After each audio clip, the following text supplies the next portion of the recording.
Hello, and welcome to another episode of Shining Light on Shadows. My name is Neil Parekh. Our guest today will be Stephen Berbeco. He is the director of the Mental Health Initiative at United Way of Northwest Vermont. My co-host, of course, is Dawn Helmrich Newberg. And the first thing you might notice if we get above the name tags, Dawn, what you got wearing there? I am wearing my Live United shirt. Our Live United shirts. We are going to be talking about how local United Ways are addressing mental health. Both Stephen works with United Way of Northwest Vermont, and Dawn actually works with United Way of Greater Milwaukee and Waukesha County. I used to work, of course, with United Way of Snohomish County in Everett, Washington, and then with United Way Worldwide for 5 years. And a lot of my job was amplifying the work of local United Ways. So I can't tell you how thrilled I am that Stephen is going to be joining us today to talk about the mental health work that they're doing in Vermont, in Burlington. I had the chance to catch up with him earlier this year when I was visiting there for work. And it was great because I've known Stephen for 35 years or so, since I was a freshman in high school. I know him from Hastings on Hudson, New York. He also went to Wesleyan when I was there. And in fact, when I moved to DC back in 2015, he came and helped move me in when we moved into our new apartment. So it's kind of a full circle, worlds collide moment on a number of different levels. Dawn, how are you doing this week? You've been busy, busy.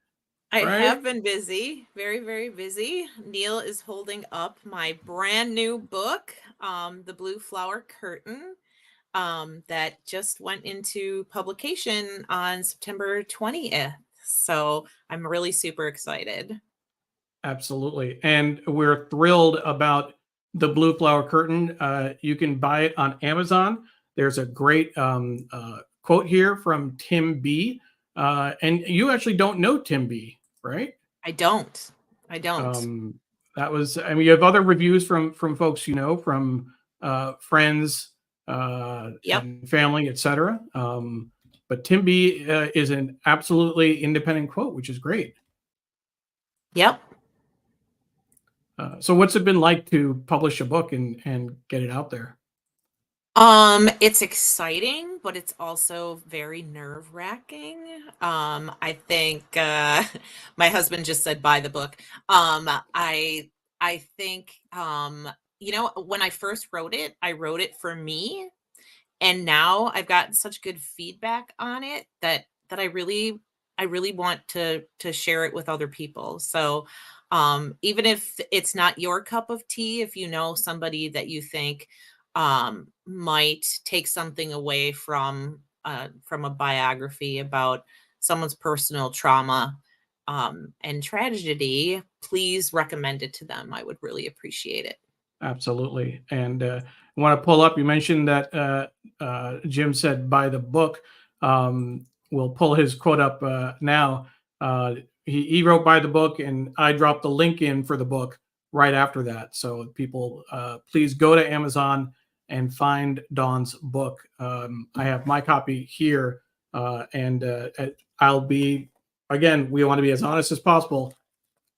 It's pristine condition, means I haven't opened it yet, but I will crack it. Jonathan is watching from New York. Jonathan, thank you so much for joining us. Really appreciate it. Our friend Apollo is watching from Philadelphia. Thank you, Apollo. Always great to see folks watching. I want to do a quick shout out to Digimentors for their help in supporting this show. Digimentors provides pro bono support, gives me the time and space to do this important work, and I am forever grateful for that, particularly to colleagues like Apollo who watch the show and comment, Paula, Stefan, Rose, others who have watched regularly and commented, Sri, of course, for all the work that he's done to support me in this conversation. Digimentors, of course, is the consulting group that Sri started that where I work. As folks know, we've had a number of guests on the show, and I'll do a quick shout out. My mom just joined from New York, from Hastings on Hudson. Hi, Mom. Thank you, thank you, thank you. And I wanted to just speaking of Hastings, and as I'm starting making sure Instagram is live on both channels. I want to recall that our last show, and we skipped a week, so we're actually 3 weeks from Claire's show. Claire Philippek was our guest, and she talked about her challenges with bipolar 1 disorder. So I want to play a quick clip from that show in case folks missed it. Okay, thank you, Neil. I'm actually going to read the last paragraph of my blog post. I think that'll keep me on target. So I could sit here and recount every manic and depressive episode I've had, and I think we would be here a while. I, however, would be remiss if I did not recount what has been effective in combating my bipolar disorder symptoms, and that has been staying on top of my medication, especially in tumultuous times, keeping a diary card, going to therapy, and being as open and honest in that setting as I can be, leaning into my supports when I need them. I'm very lucky to have a supportive family who did not give up on me through the ups and especially the downs. I like my current therapist and psychiatrist, which I feel lucky to say because that has not always been the case for me even. And I also want to say, I hope that you can view those struggling with bipolar disorder or mental illness in general, or those who seek out psychiatric hospitalizations through an empathetic rather than judgmental lens. We're all here just trying our best. I remember once reading a tweet which read, "I'm embarrassed by everything I've ever said or done, but I can't shake the will to keep living." And I think about that tweet often, especially when a trigger or memory brings up something that I did during a manic episode or said, and it helps me to remain resilient. And I think it's great to just, if you can find those sayings or those things that are meaningful to you that can get you through hard times, and hold on to them, or your idols. For me, for example, like I mentioned, Maria Bamford, and just keep a collection of them, whether it's a box, a journal. And if you're going through a hard time, just opening to that page or that memory and being like, oh yes, I've been here, I've struggled, but I can move past this. And that was Claire Philippek. Again, our guest this week is Stephen Berbeco. He is the director of the Mental Health Initiative at United Way of Northwest Vermont. And we are so thrilled that he'll be with us today. Dawn, I am excited about this show. As I said, there's so many worlds are colliding, so many full circle moments. I want to share just an excerpt from Stephen's blog post, and then we'll bring him on. Stephen's post, again, focused on United Way Northwest Vermont's mental health initiative. But one of the things he wrote, we have all felt the impacts of the mental health crisis, directly and indirectly.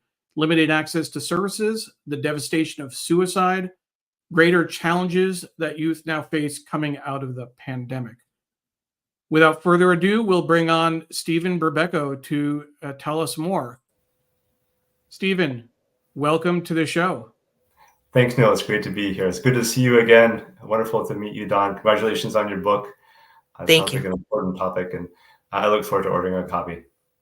Thank you. I'm really excited to be here to talk about mental health in Vermont, and as kind of a test case for how to bring people together to solve some of the problems we're all seeing in mental health in other parts of the country. I'm aware that there are projects, initiatives in other states that are supported by United Ways. And when we all work together, we're able to come up with solutions that any one of us may not have the bandwidth to push forward with, or may not even occur to us to try. And so, as I mentioned earlier, Stephen works with United Way of Northwest Vermont. And for folks who may not have heard me mention it earlier, for me, just seeing a United Way logo on the screen gives me all the feels. For 5 years, when I worked at United Way worldwide, this was my job, to lift up and amplify the work of local United Ways. And the fact that I get to do this through this show, through Shining Light on Shadows, is just incredible. Stephen, we met after several years, most recently when I came up to Burlington. But even before that, I remember that you reached out before you got the job at United Way, and we chatted on Zoom for a little bit to talk about what United Way was like, what what you might expect, etc. So it's definitely been a great process. Tell us a little bit more about the mental health initiative. I'd be happy to. So the mental health initiative started several years ago when many of our community partners came to United Way of Northwest Vermont and said one after the other, our biggest challenge right now, our biggest challenge is mental health. And that's from organizations that traditionally support mental health of our community members, and also organizations that support housing and transportation and recovery community and all the different parts of our social system of care. And what they were seeing was that no one could come up with the solutions to help everyone. And it was a bandwidth issue. It was a financial challenge. Like there were lots of reasons why the solutions weren't coming up and weren't moving forward. And so United Way of Northwest Vermont initiated a collective impact program. And a collective impact program is where we bring together many of our community members to try to find solutions together. And those community members, of course, include direct care providers and Vermonters with lived experience. And that's where we started with 10, 15, 20 volunteers. And then we expanded to include representation from housing, from transportation, from the recovery community, 30, 40, 50 participants.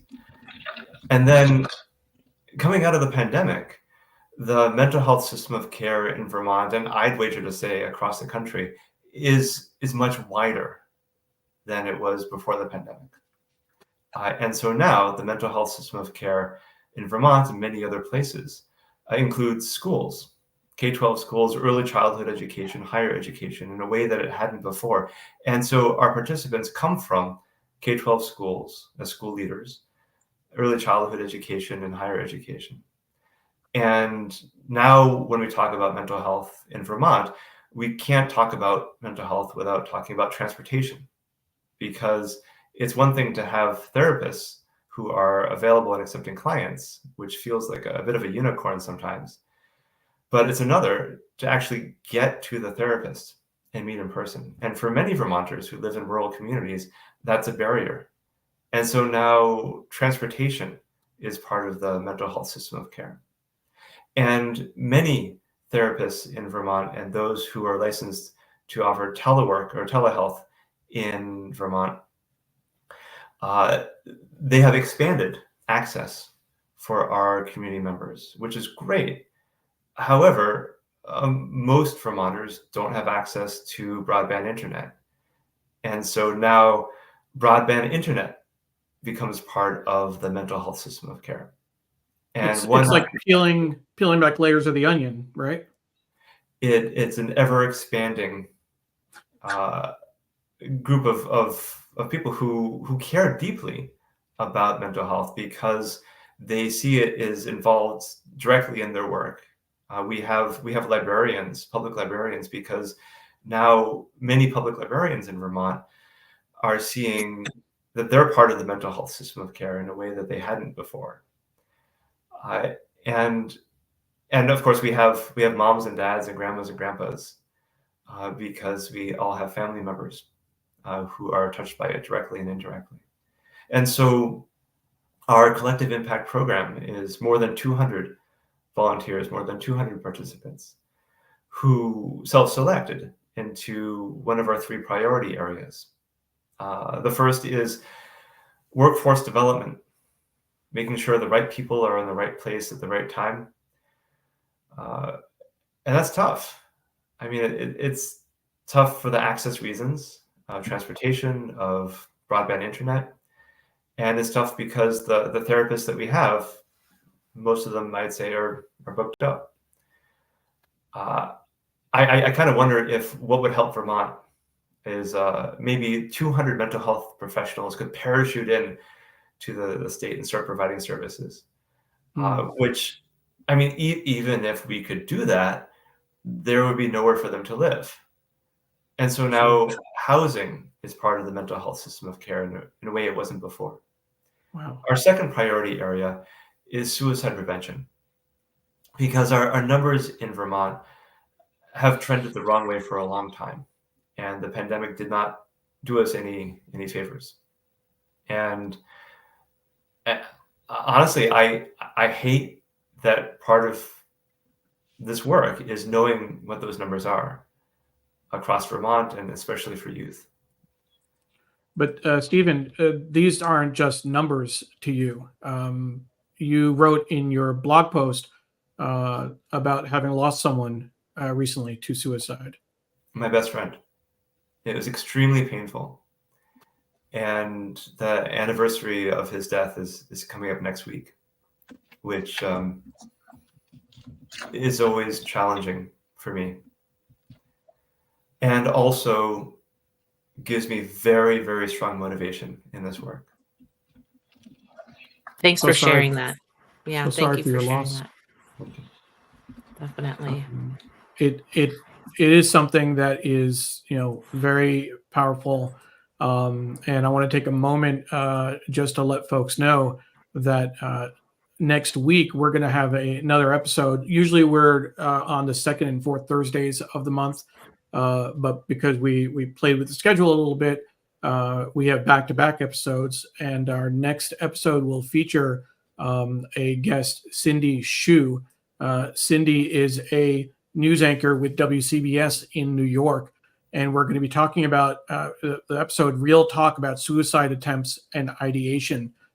She shared her story back in 2022 during the pandemic, that several years previously she had actually went into a deep depression and attempted suicide, and she was able to come she survived that and came out of it and is now thankful for what she has. But suicidal ideation, all of those related issues are just incredibly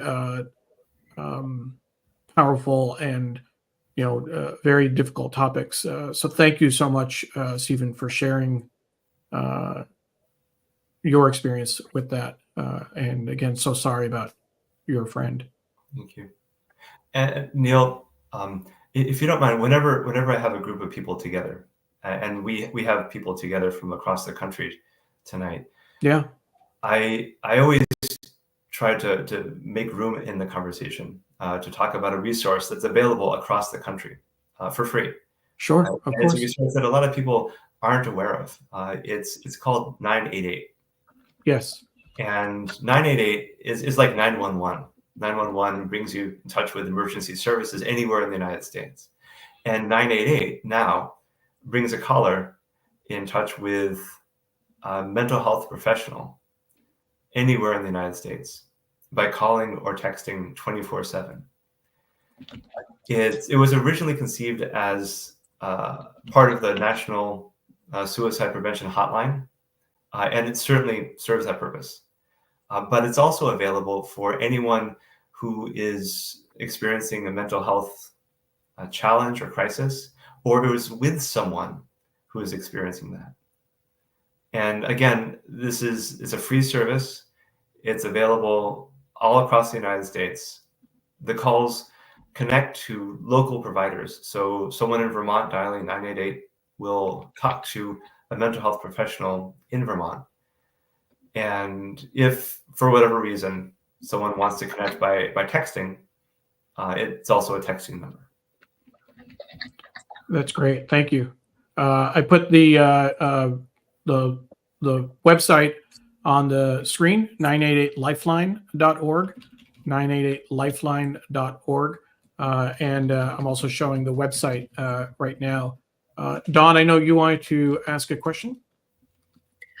Yeah, and now, nope, I know what it is. So Stephen, you talked about not necessarily having all of the therapists that you potentially need to have in your community. I'm curious if you what your ratio is demographic wise of therapists. Do you have enough therapists of color for individuals that identify that way? Because that's one of the problems that we have is we have therapists, but we don't always have therapists that are relatable to the population that needs therapists. I'll say straight out, no. we don't have the therapists that we need. We don't have the therapists who identify culturally for our population. We don't have therapists in person in many parts of the state. And gosh, Vermont has 1.5 licensed mental health professionals, private therapists, who are fluent in American Sign Language. American Sign Language is the 4th most spoken language in the United States. And so there's another historically underserved population, which is also, I feel, underserved in Vermont. And we're trying to find ways to support that. One approach that our participants have come up with is to look for more what you would call upstream interventions. Mm-hmm. So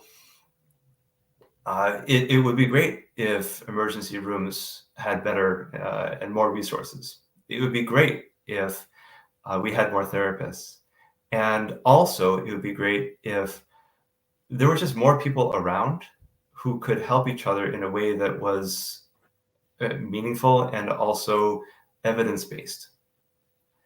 And that's where our participants came up with the idea of taking an evidence-based suicide prevention and mental health supports program called Mental Health First Aid and expanding it in Vermont. Vermont used to have many mental health first aid trainers, and during the pandemic, a great number of them let their certification lapse for one reason or another. And I certainly don't fault anyone for making that choice. But we were left with too few trainers in Vermont to meet the demand for this training for mental health first aid. So in response, we asked our participants to volunteer to become mental health first aid trainers and found funding to support that. And as a result, we doubled the number of trainers in Vermont, and not necessarily with providers, with mental health therapists. Mental health first aid is an interesting training in that one doesn't have to be a mental health professional in order to offer the training and offer it effectively. And so our participants who came from schools, who came from law enforcement, who came from moms and dads, they got excited and raised their hand and said, yes, I want to be part of this solution.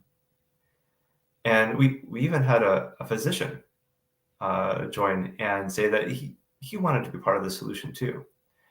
And that's exciting for me for a lot of reasons. One big reason is that the mental health system of care has expanded, and so we have expanded with it. And so if there are more people who are aware of resources like mental health first aid in law enforcement, in schools, in hospitals, then there are more people who may take the training. And mental health first aid and trainings like that, they're a protective factor. It's like you go into a restaurant and kind of hope or assume that someone knows CPR or the Heimlich maneuver. Not that we ever really need it, or hope we wouldn't need it, but if we do, we would like someone around us to be able to offer that upstream support before the ambulance gets there, before I get to the hospital. And similarly, mental health first aid offers that upstream support. It's community members helping each other before something that's a challenge becomes a crisis, becomes a visit to the emergency department. Stephen, thank you very much. I want to bring in a comment from a Hastings High School alum who lives in your relative neck of the woods. Belle Harvey is in Warner, New Hampshire. So Belle, first of all, thank you for watching. Appreciate, I know that you've watched a few episodes in the past, but she says our DBT for You telehealth program is looking to expand into your area. because of that need. So she's appreciating the info and perspective, and certainly, recall the comment you made earlier that the lack of broadband is a challenge for providing telehealth. But if that's something, if I can put you two in touch, I'd be happy to do that. If there's any additional information you need, Belle.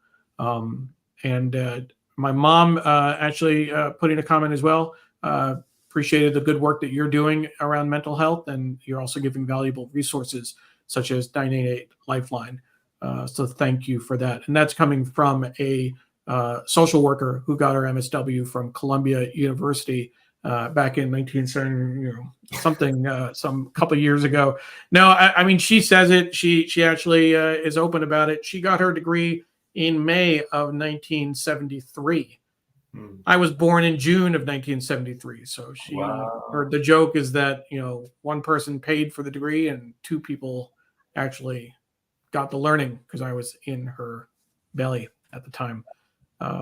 Feel free to laugh on your own time or when the joke makes sense to you. Whatever works. But Stephen, this is really great. I know you've had some really great successes with the program as well. You were talking about the mental health first aid. There's also the Youth Mental Health Connections call and standalone pods. Can you talk about the successes a little bit, the rest of these? Yeah, I'm happy to. And what's exciting for me is not only that these are successes that our participants developed and pushed forward and are now helping Vermonters, but these are projects that are replicable. And I hope that what Vermont has done and succeeded in could be something that other groups, other United Ways, or other organizations, other communities could pick up and work with also. I'd love to start with the last one on that list, actually, because Sure. It's a small intervention with a significant impact. We've heard from many employers that we work with that supervisors, especially HR managers, were looking for what to do when an employee appears to display some sort of mental health challenges. Like how to have that conversation, and where can they go, the employee or the HR manager, for more information and more help. And so, working together internally and with some of our community partners, we developed a PDF, which it's free, it's easy to download. It's been downloaded more than 3,000 times, which is big numbers for Vermont. We only have 600,000 people. And it outlines resources, kind of like a phone book, and also offers some conversation starters.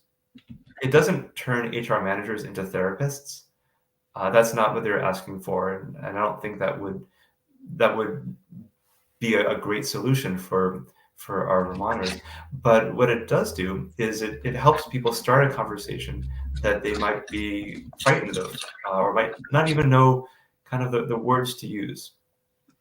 So I'm really excited that that's out there, and certainly encourage the viewers to take a look, download it, and copy it as well, and then pass it around, please. Because the more people around us who have that resource, the better off we all are.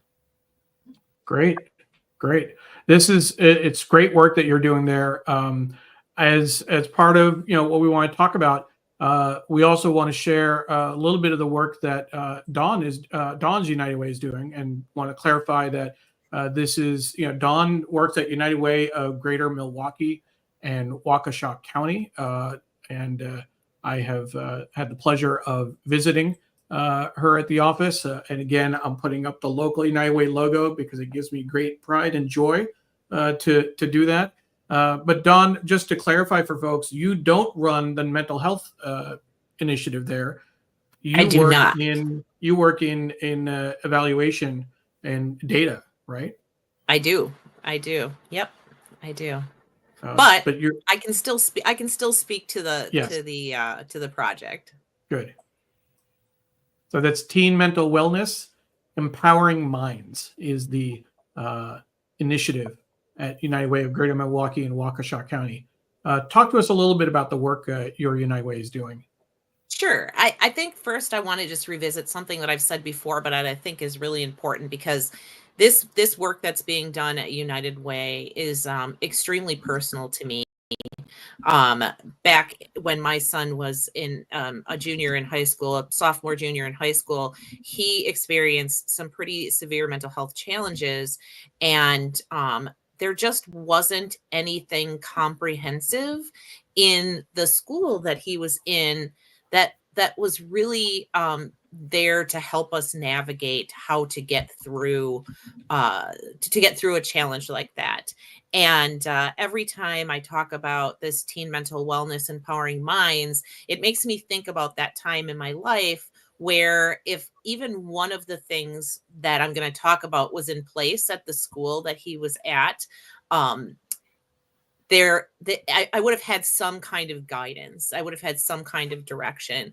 So what United Way is doing is that they're partnering with local high schools, and they're using multiple different milestones to create what we call empowering minds schools, schools of distinction, schools that have a comprehensive, well-rounded mental health approach. And this is more of a systemic change. So what we're trying to do is we're trying to reach about 21,000 high school students by 2030. And we started with 2 pilot schools, just to kind of figure out how to navigate through all of the things that need to be done inside a school. And now we're in 9 schools. And what each school is responsible for is completing a needs assessment that kind of places them to where they're at inside the school with mental health issues. And then the second milestone is collaboration. So they need to be able to collaborate to create a comprehensive school mental health system across, with their community members, so that students know where to go, families know where to go and what to do. And then they also have to meet this referral pathway so that they have resources inside of the school. Kids know where to go to get those resources. Those resources are posted around the school, so that anytime a kid is in crisis, there's opportunities everywhere for them to get the kind of help that they need. And that's, those comprehensive resources are very, very important. And then the fifth one is sustainability. So we're helping these schools kind of get off the ground. We're giving them some funding in order to be able to do this, but they have to come up with a sustainability plan. How will they make sure that these resources are always up to date? How will they make sure that they have therapists inside the school system? All the things that they need in order for the school to continue being an empowering mind school. And finally, my most exciting piece is evaluation. So consistently evaluating what's happening inside the schools so that they can improve on the quality, so that they can tell stories about how students are being helped. And like I said, I feel like if something like that were in place when my kid was a sophomore, junior in high school, that some of that heartache that we felt where we just didn't know how to help him or what to do or where to go, some of that burden would have been, I think, resolved if some of these things were in place. So I find it to be such an important piece of the puzzle, because we know that students are experiencing a lot of mental health issues, and mental health issues since the pandemic have skyrocketed. So Sure. so that's And that's the down and dirty of what my United Way is doing. And we went straight to your United Way. You made several references to your blog post. So I wanted to just make sure that people saw it. And what I thought was wonderful about this, Dawn, share. It was a personal reflection on her United Way's teen wellness initiative, and she related it. She connected it to her son, as she mentioned earlier. So that quote, and what she almost said it verbatim. I was so grateful that United Way of Greater Milwaukee and Waukesha County decided to take on school-based mental health, because I know there are many parents who face the same thing we did. And I've shared links to her blog post in Facebook for folks to read later. But Dawn, thank you for that. And again, to reiterate and to kind of pull out something that you shared in your blog post, and we talked about with Stephen earlier. One of the challenges that you were dealing with your son, in addition to the anxiety and depression, you were also concerned about his safety, that he might harm himself, that he was, I don't know if he was, it was ideation, or if it was, if there was an attempt, but you wrote about that in your post as well. Yeah, yeah. We were really scared for his safety. He was pretty isolated at that time. We didn't really know, sometimes, what was going through his mind, and whether or not, he was safe. And that's a really scary thing as a parent. And I can imagine a really scary thing for him, as a teenager, and for many teenagers. It's scary when you have those thoughts enter your mind, and you don't really quite, as an adult, it's scary when that happens, and you don't really quite know how to process that. That's a really scary thing, to think that your mental health is so poor that that you might think of ways to take your life. It's very scary. It is very scary indeed. And as I mentioned earlier, our next episode will focus precisely on that, with Cindy Shu, a WCBS TV in New York, local, it's Channel 2, but the local CBS affiliate will be talking, our focus will be on real talk about suicide attempts and ideation. And I agree, Don. It is scary when those thoughts come through. It certainly is unnerving, if nothing else. I want to make sure folks know that in general, Shining Light on Shadows airs on the second and fourth Thursdays of the month on Facebook, Twitter, LinkedIn, YouTube, Instagram, and my website. We're actually on both mine and Dawn's Facebook pages, and both mine and Dawn's Instagram accounts. And if you're joining us late, you can always watch the full show from the beginning, or you can share this with people to catch some of the great content that we had about United Way of Northwest Vermont's mental health initiative, and the work that United Way of Greater Milwaukee and Waukesha County is doing around mental health. So we want to make sure folks know that as well. Apollo has a comment. Schools with mental health professionals is a safe school where they can learn about self-esteem in elementary school. It works. Apollo, thank you for sharing that.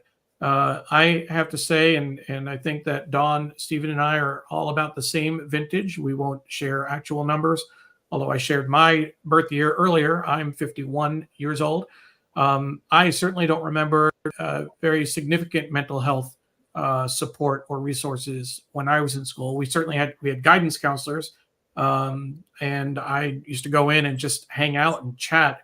But like there was nothing. It wasn't anything in terms of support. It was just chatting. Generally speaking, they want to, they're helping with guidance around college, etc. Stephen, Dawn, do you recall any mental health support when you were younger? I think mental health support looks a lot different now, and that's great. That's great. So public schools across the country had an influx of federal funds during the pandemic and after the pandemic, the so-called ESSER funds. And many schools in Vermont, I suspect other states, made the choice to use some of that funding to support bringing in mental health professionals to schools, which is great because they were needed. And there's a kind of corollary to that, that if a mental health professional is in a school, that means that they're not in the community. And so there may be an unintended consequence of that choice, but I certainly don't fault school leaders for making that choice and supporting our youngest Vermonters. And one of the things that we found in Vermont, and again, I wouldn't be surprised if other schools across the country felt the same way, is that schools weren't built to come out of a pandemic. They weren't built for the need for additional therapeutic space. So if a school were to bring on additional therapists, in some cases, there isn't really much of a place for them to meet with the kids. Some schools have dedicated therapeutic space, and that's fantastic.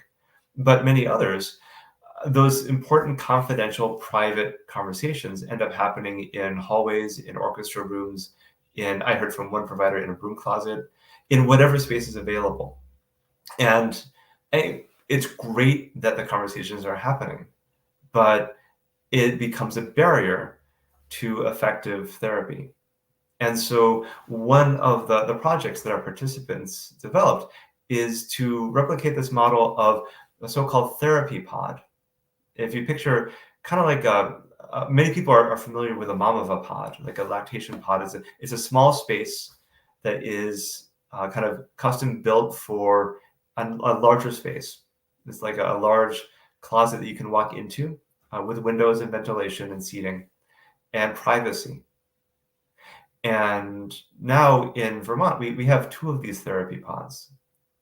They are in schools, in elementary schools, and they are space for these important confidential conversations to happen in schools that don't have that space. And so it's a way of addressing the youth mental health crisis, because now space is part of the mental health system of care in a way that it wasn't before. And we actually, yeah, go ahead. Sorry. I just want to say, Don, I'm really, really excited about the project that you're supporting.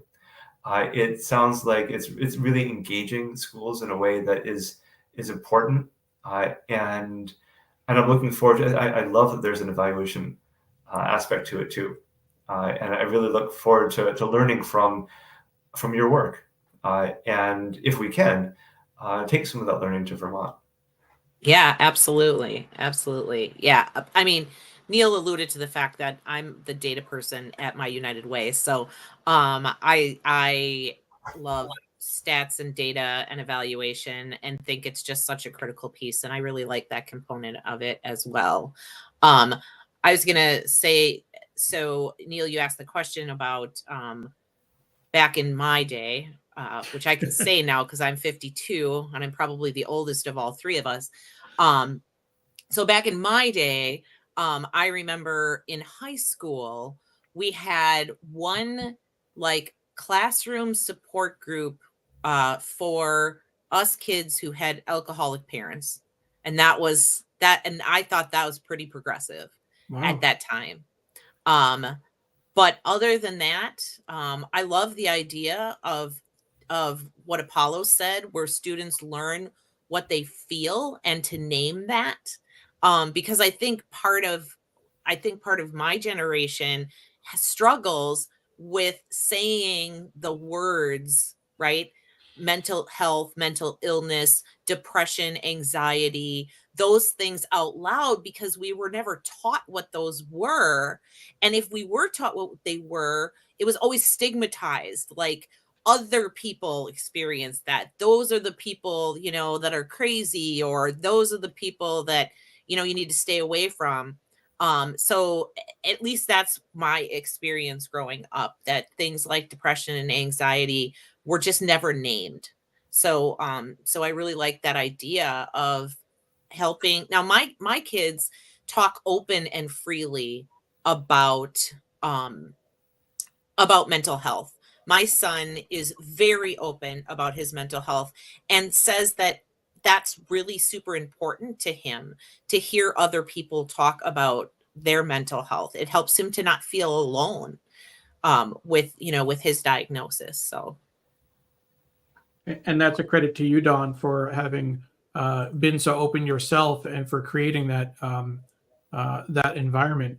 Bell shares a comment. Yes, Dawn, same here. Everybody got thrown into Al-Anon for support yep. back when we were younger. So, Bell, thank you. I was going to actually ask you what your recollection was of high school in terms of what kind of support we had. So I appreciate you chiming in.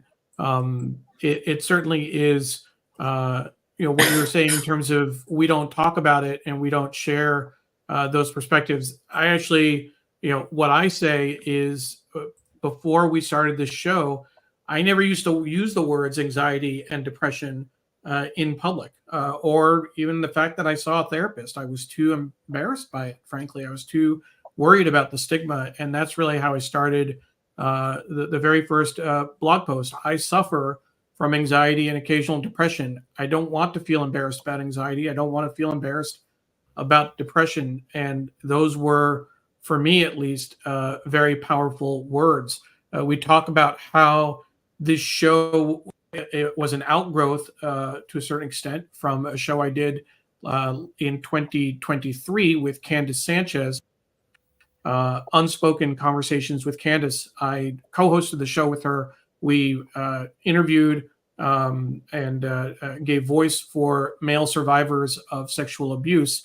I was more comfortable sharing my story of having been abused as a child by a neighbor than I was talking about mental health. And every episode, mental health kept coming up. And it was at the end of that season that I had this idea that, well, I just spent a year talking about being abused.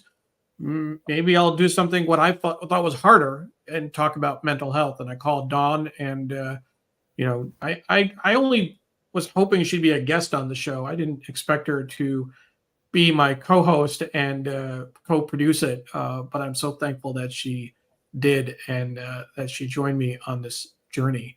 I'm Neil Paryk. That's Dawn Helmrich, who is my co-host for this show. Stephen Berbeco has been our guest. He's with United Way of Northwest Vermont. I want to make sure to bring Dawn's book back up as we come close. Dawn is putting the book up herself.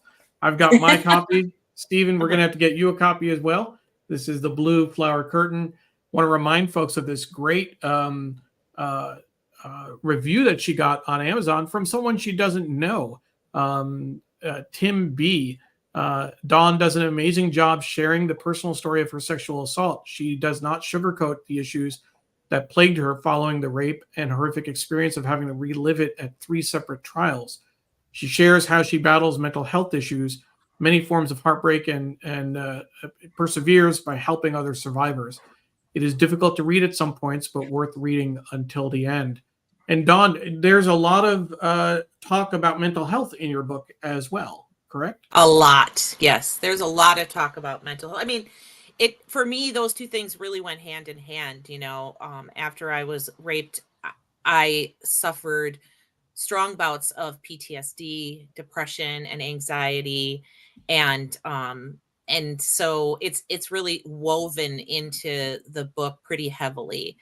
In fact, a lot of people have talked to me about the book and have said, like, the mental health issues are the things that have resonated with them, even though they didn't experience what I experienced. They might have suffered some other kind of trauma in their life, or had a story of their own that affected their mental health, and it's resonated with them. So I highly encourage, if you know someone that you think might benefit from the story. The second half of it is really filled with hope and perseverance and resilience. So it's hard to get through the first half of it because it really speaks to the brutal trauma that I experienced. But the second half, I've been told, it gives people a feeling of.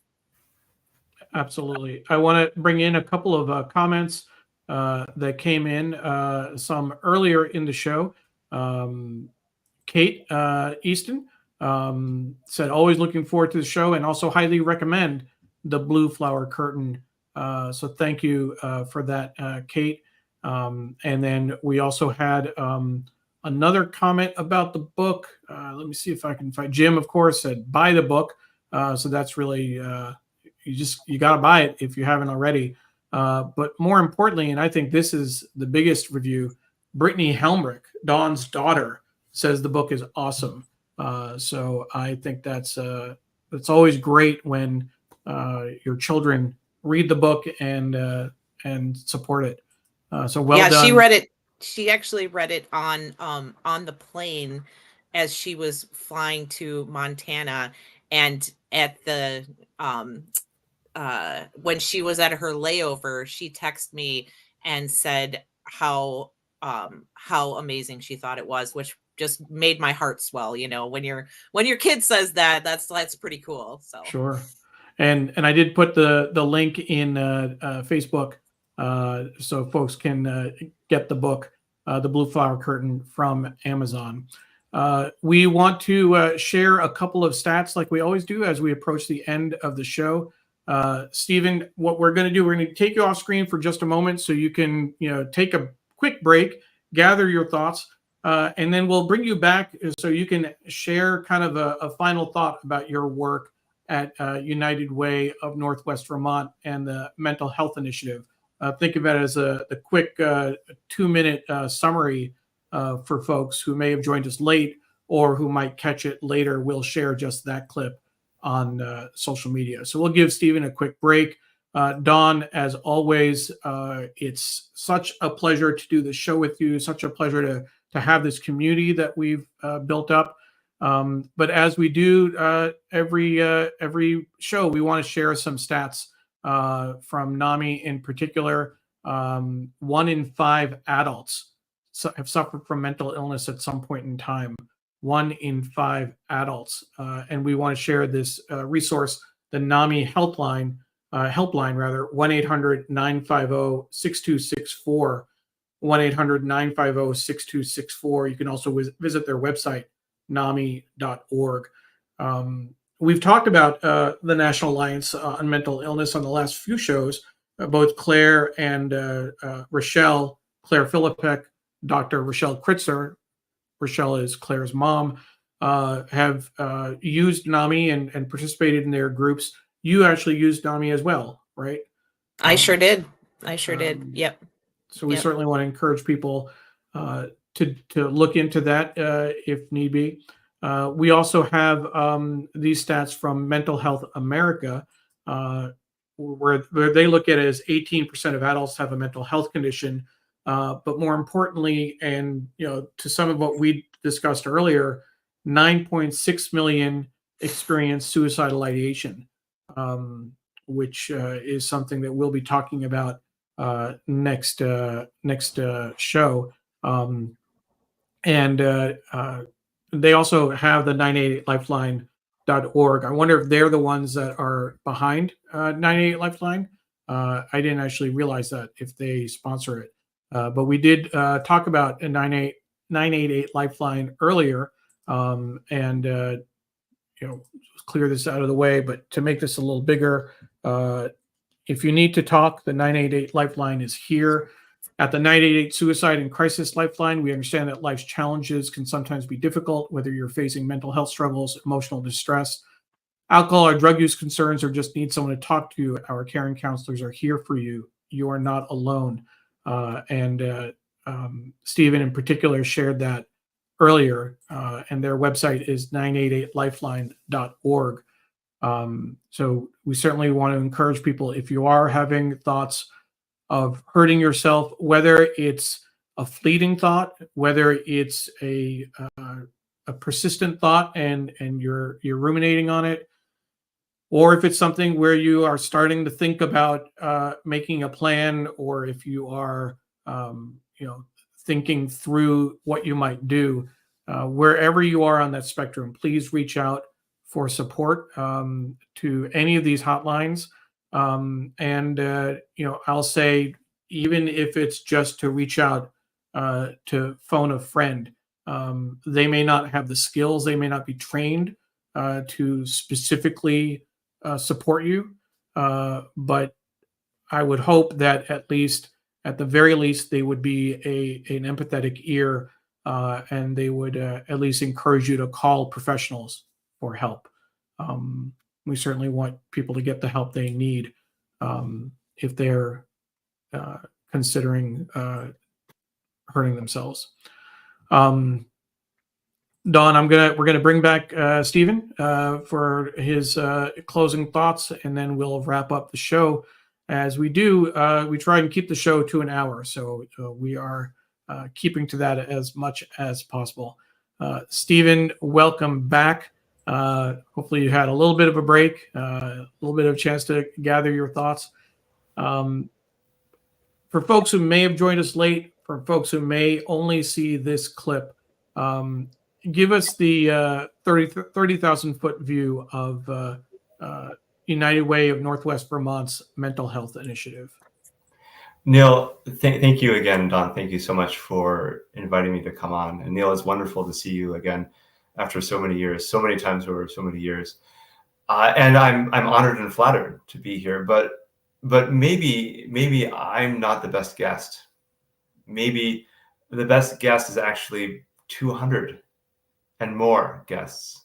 Maybe the participants of the mental health initiative are the people who should be talking about the work of coming together from their different perspectives, their different expertise, their different lived experiences to find solutions that we hadn't been coming up with on our own. I think about the mom who lost her son to suicide and turned that into a fervent support for community building among youth. I'm thinking about the librarian who looked at the people coming into that public library and instead of shutting the doors, found new ways for the patrons to be served not only by a typical library, but a library that understands better their needs.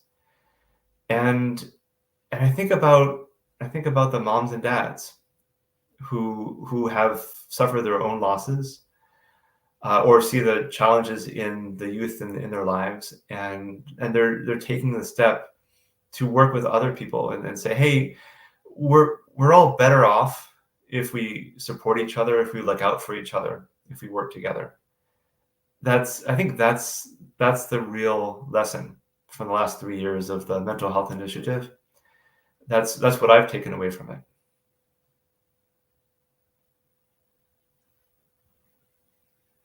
Thank you, Stephen. Really appreciate that, and I really appreciate you sharing the good work you're doing. If folks did catch the early parts of the show, Dawn and I are both wearing our Live United shirts because Dawn has worked at her United Way for 19 years. I worked at United Way of Snohomish County for 4 years and United Way Worldwide for 5 years. But in addition to that, I've known Stephen since high school. He thinks it was when we met when I was a freshman. I couldn't remember that far back. But we also have Wesleyan ties. And Stephen also, when I moved to Washington, D.C. in 2015, he was part of the crew that came and helped move me in to my apartment.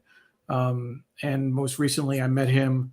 We had a Zoom meeting before he took the job at United Way Northwest Vermont, and I had a chance to meet him in Burlington this summer when I was traveling there for work. So it's a full circle moment in many ways, and all sorts of worlds are colliding.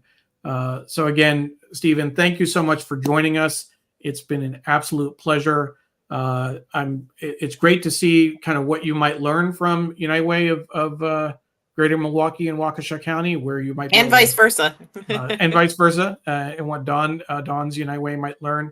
And as I mentioned earlier, my friend Belle Harvey from Hastings is in New Hampshire, but may have some things to learn and connect with you about as well. I want to thank Jonathan for watching, saying it was a great show. I certainly agree. It was one of my favorites, again, because I had the chance to talk about United Way for much of the program, and it really did fill my heart. So thank you for joining us, Stephen. And want to just remind folks that our next show is going to be next Thursday. And Cindy Hsu is going to be our guest. Cindy is an anchor with WCBS TV in New York. Our focus is going to be real talk about suicide attempts and ideation, something we talked a little bit about today. We'll talk more about that next week. Thank you, everyone, and we hope you'll join us again. Take care. Thanks. Good night. Bye-bye.